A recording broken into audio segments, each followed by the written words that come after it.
ജയ് ശ്രീറാം, ജയ് ഹനുമാൻ. ഹനുമാൻ ചാലിസ പൊതുവെ മലയാളികൾ ചൊല്ലുകയും കേൾക്കുകയും ചെയ്യുന്ന ഒരു ശ്ലോകമാണ്. ചിലരെങ്കിലും ചാലിസയുടെ അർത്ഥം അറിയാതെയാണ് ചൊല്ലുന്നത്.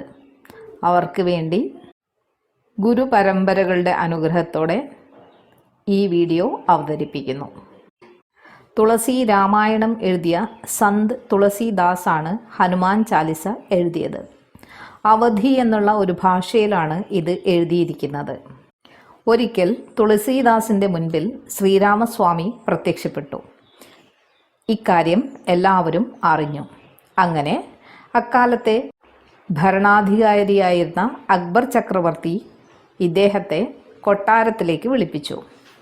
എൻ്റെ മുൻപിലും ശ്രീരാമസ്വാമി പ്രത്യക്ഷപ്പെടണം എന്ന് എനിക്ക് ആഗ്രഹമുണ്ട് എന്നറിയിച്ചു. അപ്പോൾ തുളസീദാസ് മറുപടി പറഞ്ഞു, നിഷ്കളങ്കമായ ഭക്തിയുള്ളവരുടെ മുൻപിൽ മാത്രമേ ഭഗവാൻ പ്രത്യക്ഷപ്പെടൂ എന്ന്. അത് ചക്രവർത്തിക്ക് ഇഷ്ടപ്പെട്ടില്ല. തുളസീദാസിനെ തുറുങ്കലിൽ അടച്ചു. അങ്ങനെ തുറുങ്കലിൽ വെച്ച് എഴുതിയതാണ് ഹനുമാൻ ചാലിസ. ചാലിസ എന്ന് പറഞ്ഞാൽ 40 ശ്ലോകങ്ങൾ അടങ്ങിയിരിക്കുന്നത് എന്നർത്ഥം. അത് എഴുതി തീർന്ന ദിവസം അവിടെ മുഴുവൻ വാനരപ്പട വന്നു. അക്ബറിൻ്റെ രാജധാനി മുഴുവൻ വളഞ്ഞു. കുറേ പേരെ വിട്ട് വാനരപ്പടയെ ഓടിക്കാൻ ശ്രമം നടത്തി. പോയില്ല. അക്ബർ തോറ്റ് തുന്നമ്പാടി. ഹനുമാൻ സ്വാമിയുടെ ലീലയാണ് ഇത് എന്ന് മനസ്സിലാക്കി അക്ബർ തുളസീദാസിനെ മോചിപ്പിച്ചു. ചാലിസയിൽ 40 ശ്ലോകങ്ങളും ചാലിസ തുടങ്ങുന്നതിന് മുമ്പ് ദോഹ എന്നറിയപ്പെടുന്ന 2 ഈരടികളും ചാലിസ കഴിഞ്ഞ് ഒരു ഈരടിയും ഒരു ദോഹയും ഉൾപ്പെട്ടിരിക്കുന്നു. ശ്രീ ഗുരു ചരണ സരോജ രജ നിജമന മുഖുര സുധാരി ഭരണൗ രഘുബര ബിമല ജസ ജോദായക് ഫലചാരി. തൻ്റെ ഭക്തന്മാർക്ക് ചതുർവിധ പുരുഷാർത്ഥങ്ങൾ നൽകാൻ ശേഷിയുള്ള രഘുകുല ശ്രേഷ്ഠനായ ഹനുമാന്റെ കന്മഷമില്ലാത്ത മഹിമയെ ഗുരുവിൻ്റെ പാദരേണുക്കളാൽ പരിശുദ്ധമാക്കപ്പെട്ട കറകളഞ്ഞ മനസ്സോടെ ഞാൻ വർണ്ണിക്കാൻ തുടങ്ങുന്നു. ഭരണൗ എന്ന വാക്കിനെ ഞാൻ വിവരിക്കാൻ പോകുന്നു എന്നാണ് അർത്ഥം. രഘുവരൻ്റെ ദിവ്യവും ശുദ്ധവും ശ്രേഷ്ഠവുമായ യശസ്സിനെ, അതായത് ബിമൽ ജസു, വർണ്ണിക്കാൻ തുടങ്ങുന്നു എന്ന് ഈ ശ്ലോകത്തിൽ സന്ത് തുളസീദാസ് ജി പറയുന്നു. രഘുവംശത്തിലാണ് ശ്രീരാമൻ പിറന്നത്. രഘു ഒരു മഹാനായ രാജാവായിരുന്നു. അദ്ദേഹത്തിൻ്റെ രാജവംശം അദ്ദേഹത്തിൻ്റെ കാലശേഷം ആ പേരിൽ അറിയപ്പെട്ടു. രഘുവര എന്നാൽ രഘുവംശത്തിലെ പിൻഗാമികളിൽ ഉത്തമൻ എന്നർത്ഥം.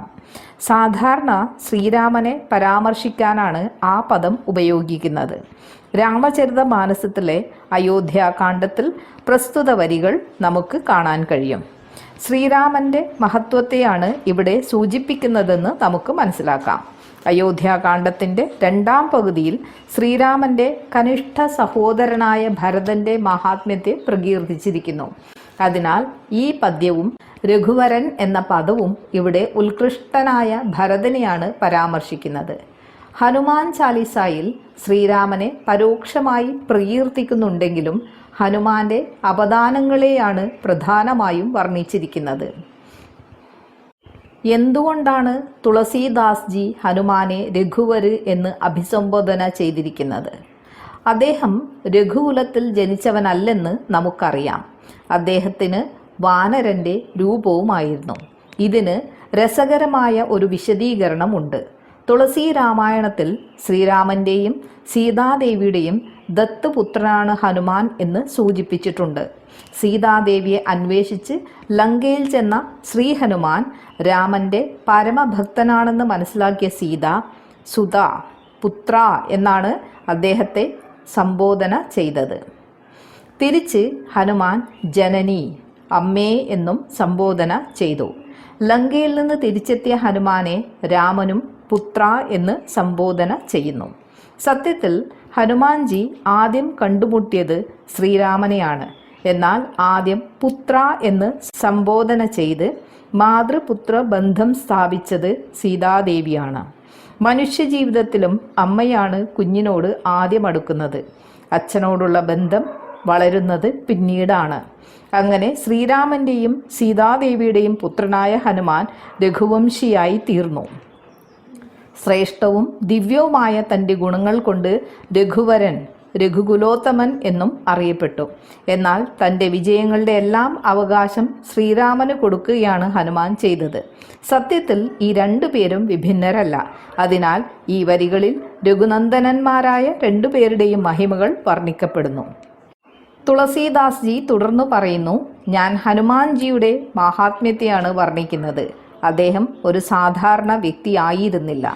അദ്ദേഹത്തെ ഒരു സാധാരണ രാജാവായോ ദിവ്യനായ മന്ത്രിയായോ ഏക ഛത്രാധിപതിയായോ മാത്രം കാണരുത്. ഇവയ്ക്കെല്ലാം അതീതനായിരുന്നു ശ്രീ ഹനുമാൻ. അദ്ദേഹത്തിൻ്റെ അപദാനങ്ങളെ കീർത്തിക്കുന്നതിലൂടെ ചതുർവിധ പുരുഷാർത്ഥങ്ങളും കരഗതമാകുന്നു. ധർമ്മം, അർത്ഥം, കാമം, മോക്ഷം എന്നിവയാണ് ചതുർവിധ പുരുഷാർത്ഥങ്ങൾ. അർത്ഥം കൊണ്ട് സൂചിപ്പിക്കപ്പെടുന്നത് ധനവും സമ്പത്തുമാണ്. കാമം എന്നാൽ ഭൗതിക വിഷയങ്ങളിൽ നിന്ന് കിട്ടുന്ന സുഖം. ചിലർ ധനികരാണെന്നിരിക്കലും അവരുടെ ധനം ആസ്വദിക്കാൻ പറ്റാത്തവരായിരിക്കും. ചിലപ്പോൾ അവർ ആഹാരം കഴിക്കാൻ പോലും പറ്റാത്ത വിധത്തിൽ രോഗികളായിരിക്കും. അവരുടെ പ്രാതൽ പോലും മരുന്നുകൾ മാത്രമായിരിക്കും. അങ്ങനെയുള്ള ധനം കൊണ്ട് എന്ത് പ്രയോജനം? ധനവും സന്തോഷവും വേണ്ടത്ര ഉള്ള വേറെ ചിലർ ഒരു സൽക്കർമ്മവും, അതായത് ധർമ്മം ചെയ്യാത്തവരായിരിക്കും. മറ്റുള്ളവർക്ക് വേണ്ടി ഒന്നും ചെയ്യാത്ത അവർക്ക് ജീവിതത്തിൽ കഷ്ടപ്പെടേണ്ടി വരും. ഹനുമാന്റെ മഹാത്മ്യത്തെ കീർത്തിക്കുന്നതിലൂടെ ധർമ്മവും സ്വർഗപ്രാപ്തിക്ക് അധികാരികളാക്കുന്ന പുണ്യവും ലഭിക്കും. എന്നാൽ മനുഷ്യജീവിതത്തിൻ്റെ പരമപ്രധാനമായ ലക്ഷ്യം ദുഃഖനിവൃത്തിയും ജനിമൃതി ചക്രത്തിൽ നിന്നുള്ള മോചനവുമാണ്, അതായത് മോക്ഷം. ഈ മഹത്തായ ലക്ഷ്യപ്രാപ്തിയും തന്ന് അനുഗ്രഹിക്കാൻ സമർത്ഥനാണ് ഹനുമാൻ. ഹനുമാന്റെ ഗുണങ്ങളെ പ്രകീർത്തിക്കുന്നതിനു വേണ്ടി ഒരാൾ എങ്ങനെ തയ്യാറെടുക്കണം? അതിന് മനഃശുദ്ധി വേണം. പരിശുദ്ധമായ മനസ്സിന് ഭഗവാനുമായി ചാർച്ചയിലായിരിക്കാനും എല്ലായിടത്തും ഭഗവാന്റെ സാന്നിധ്യം അനുഭവിക്കാനും സാധിക്കും.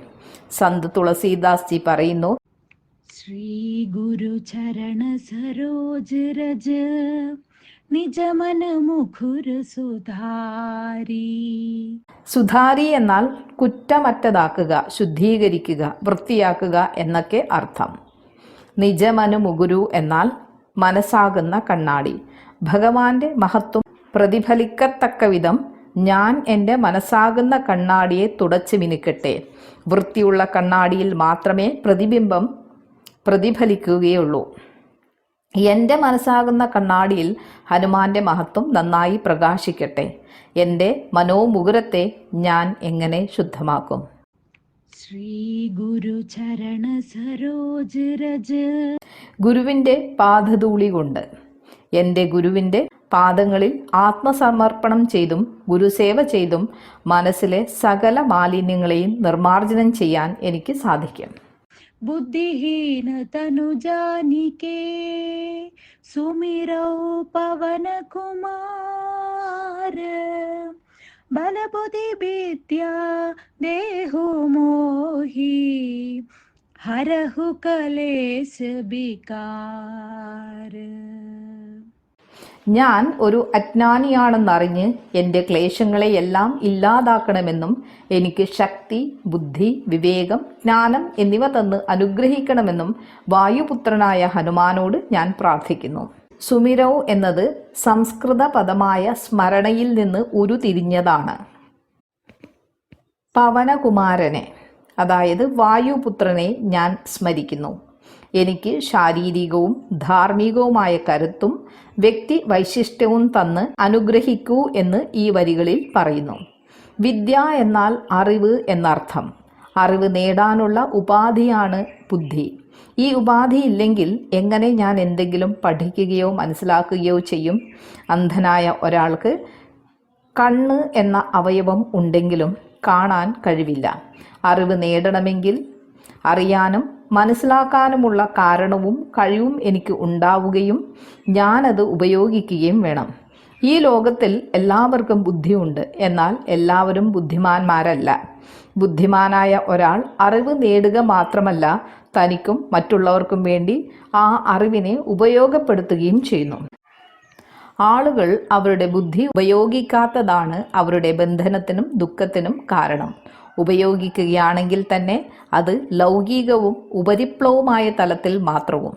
തങ്ങളെക്കുറിച്ചോ ഈ ജീവിതത്തിൻ്റെയും ലോകത്തിൻ്റെയും പിന്നിലുള്ള സത്യത്തെക്കുറിച്ചോ അവർ ഗഹനമായി ചിന്തിക്കുന്നില്ല. എനിക്ക് ശക്തിയും ജ്ഞാനവും തന്ന് അനുഗ്രഹിക്കൂ എന്ന് തുളസീദാസ്ജി പ്രാർത്ഥിക്കുന്നു. ഈ ജ്ഞാനം എന്ത് കർത്തവ്യം നിറവേറ്റും? ഹരഹു കളേസ് ബിക്കാര്. ഈ ജ്ഞാനത്തിന് മാത്രമേ എൻ്റെ വിഷമതകളെ ദൂരീകരിക്കാൻ കഴിയൂ. നമ്മൾ ഭയപ്പെടുന്നതും സ്വീകരിക്കാൻ ഇഷ്ടപ്പെടാത്തതുമായ മാറ്റം, പരിവർത്തനം ആണ് വികാര്. കളേസ് എന്നതുകൊണ്ട് ഇവിടെ പരാമർശിക്കപ്പെട്ടിരിക്കുന്നത് ദുരിതത്തിന് കാരണമാകുന്ന ക്ലേശങ്ങളും പ്രതിലോമ പ്രവണതകളുമാണ്. പതഞ്ജലി യോഗസൂത്രങ്ങൾ 5 തരം ക്ലേശങ്ങളെ ഇനം തിരിച്ച് പറഞ്ഞിരിക്കുന്നു. അവിദ്യ, അതായത് അജ്ഞാനം; അസ്മിത, അതായത് അഹങ്കാരം; രാഗം, അതായത് ഇഷ്ടങ്ങൾ; ദ്വേഷം, അതായത് അനിഷ്ടങ്ങൾ; അഭിനിവേശം, അതായത് മരണം. അസ്മിത മുതൽ അഭിനിവേശം വരെയുള്ള 4 അജ്ഞാനത്തിൻ്റെ സന്തതികളാണ്. എല്ലാവരും ഈ പഞ്ചക്ലേശങ്ങളെ കൊണ്ട് വിഷമിക്കുന്നവരാണ്. ഇഷ്ടാനിഷ്ടങ്ങൾ കൂടുന്നതിനനുസരിച്ച് നാം കൂടുതൽ അസന്തുഷ്ടരാകുന്നു. നാം ആശിച്ചവ നമുക്ക് കിട്ടിയാൽ സന്തോഷമാണ്. നമുക്ക് ഇഷ്ടമില്ലാത്തവ കൈവശം വന്നു ചേർന്നാൽ അത് നമ്മെ അസന്തുഷ്ടരാക്കുന്നു.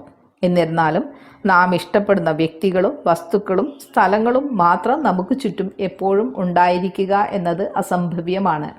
ഇപ്രകാരം കൂടുതൽ ദുഃഖങ്ങൾ നാം സ്വയം ഉണ്ടാക്കുന്നു. നാം ഇഷ്ടപ്പെടുന്ന വസ്തുക്കൾ ഒന്നും ശാശ്വതങ്ങളല്ല. മാത്രമല്ല, അവയെ സംരക്ഷിക്കാനും വർദ്ധിപ്പിക്കാനും വേണ്ടി നമുക്ക് കഷ്ടപ്പെടേണ്ടിയും വരുന്നു. എന്നാൽ കൂടുതൽ ദുഃഖങ്ങളും സമ്മർദ്ദങ്ങളുമാണ് ഇവ നമുക്ക് പ്രദാനം ചെയ്യുന്നത്.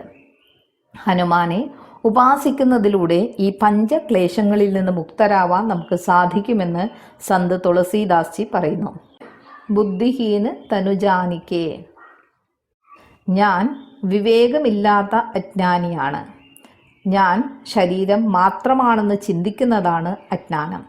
ശരീരം ജഡമാണ്. ജീവനില്ലാത്തതിനാൽ അതിന് സ്വയം പ്രവർത്തിക്കാനുള്ള കഴിവുമില്ല. ഈ ജഡദേഹത്തെ ഭഗവാൻ ചൈതന്യവത്താക്കുകയും അതിൽ അവിടുത്തെ തേജസ് കിനിഞ്ഞിറങ്ങുകയും ചെയ്യുമ്പോഴേ അത് സജീവവും പ്രവർത്തനക്ഷമവും ആവുകയുള്ളൂ. അതിനാൽ ഈ ശരീരത്തിന് പരമപ്രാധാന്യം കൽപ്പിച്ചുകൊണ്ട് ഭഗവാനെ വിസ്മരിക്കുന്നവർ ബുദ്ധിഹീനന്മാർ തന്നെ. ചുരുക്കത്തിൽ തൻ്റെ ഗുരുവിനെ സേവിക്കുന്നതിലൂടെ മനസ്സിനെ ശുദ്ധീകരിക്കേണ്ടതാണ്. മനസ്സ് ശുദ്ധമായാൽ ഭഗവാന്റെ ചൈതന്യം നമ്മുടെ ഹൃദയത്തിൽ പ്രകാശിക്കും. ഈ ഒരു കാഴ്ചപ്പാടോടുകൂടി ഭഗവാന്റെ മാഹാത്മ്യത്തെ സ്തുതിച്ചാൽ നിങ്ങൾ ആഗ്രഹിക്കുന്ന ധർമ്മം, അർത്ഥം, കാമം, മോക്ഷം എന്നിവയെല്ലാം തന്നെ ലഭിക്കും. എല്ലാ ദുഃഖങ്ങളും അപ്രത്യക്ഷമാവുകയും അജ്ഞാനം അകലുകയും ചെയ്യും. അങ്ങനെയാണ് തുളസീദാസ്ജി പ്രാർത്ഥിക്കുന്നത്. ഹനുമാൻ വായുദേവന്റെ പുത്രനാണ്. സദാ സഞ്ചരിച്ചുകൊണ്ടിരിക്കുന്ന വായു എല്ലാറ്റിനെയും ശുദ്ധീകരിക്കുന്നു. ഉദാഹരണത്തിന്, ജനലുകളും വാതിലുകളും അടച്ചിട്ട ഒരു മുറിയിലേക്ക് നാം പ്രവേശിക്കുകയാണെങ്കിൽ നമുക്ക് വല്ലാത്ത അസഹ്യത അനുഭവപ്പെടും. ജനലുകൾ തുറന്നിട്ടാൽ ഉടൻ തന്നെ വായു അകത്ത് പ്രവേശിച്ച് മുറിയെ ശുദ്ധമാക്കുന്നു. അതിനാൽ വായു ഭഗവാനെ സർവ്വതിനെയും ശുദ്ധമാക്കുന്ന ശക്തിയായി നാം ഗണിക്കുന്നു. അദ്ദേഹത്തിൻ്റെ പുത്രനായ ഹനുമാൻജിയും എല്ലായിടത്തും സഞ്ചരിച്ച് അന്തരീക്ഷത്തെ പരിശുദ്ധമാക്കുന്നു. അദ്ദേഹത്തോട് ബന്ധപ്പെടുന്ന വ്യക്തികളും ശുദ്ധീകരിക്കപ്പെടുന്നു. മാത്രമല്ല, വായു സർവദാ നിശബ്ദമായി നമുക്ക് സേവനമേകുന്നു. സൂര്യൻ പകൽ സമയത്ത് നമ്മെ സേവിക്കുന്നു. രാത്രിയിൽ ചന്ദ്രൻ ഭൂമിയെ പ്രകാശമാനമാക്കുന്നു.